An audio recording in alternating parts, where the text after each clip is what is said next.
How's it going, class? How are you? Mr. K here. We're going to start with our fifth workshop in the Values and Justices project. Um, it's a little bit different than what we've been doing. I know we've been doing that kind of inquiry model where you guys get to ask those yes or no questions. I know you guys have been kind of getting a little worn out with that. So I decided to change things up with these last two that we're going to do in this project. This first one, the fifth one I should say, has to do with the constitutional principles, Federalists versus Anti-Federalists, and the Bill of Rights, which are all really interconnected in terms of topics.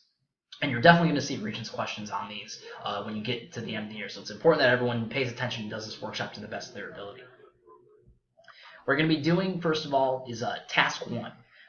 In Task 1, you're going to be in your groups for this entire thing, by the way.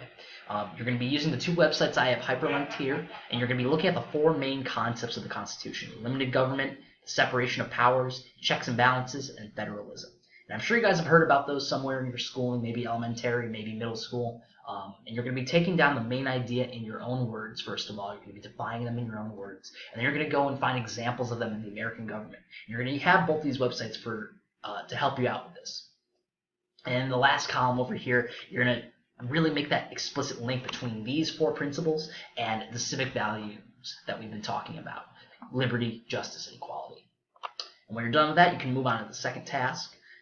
Down in Task 2, you're going to be taking a look at Federalists versus Anti-Federalists. If you guys remember back to the last workshop, I said there was one last big argument, one last big debate that we had to do about the Constitution. And this is it. It's between Federalists and Anti-Federalists. And I'm not going to tell you what the debate's over. That's for you to kind of figure out.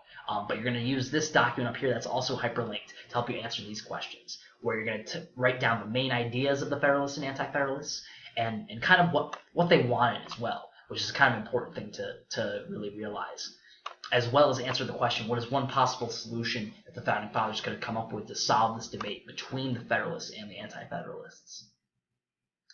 And then when you're done with that, you can move on to Task 3. Task 3, you're going to do a really cool exercise where you in-depth go in and look at the Bill of Rights. A lot of people kind of throw out that they know what the Bill of Rights are, you know your rights, the different amendments. The First Amendment is really popular, the Second Amendment, and there's a lot of controversy around the Bill of Rights. So it's really important before you can even begin to have an opinion or debate about them out in your everyday lives, you really need to take a look at all 10 amendments, what they mean, what they say, and coming up with the main ideas of them really in your own words so you can use them in discussions. And we're going to have a discussion as well about Task 3, about these Bill of Rights and about these different amendments, and kind of how people develop different opinions about them.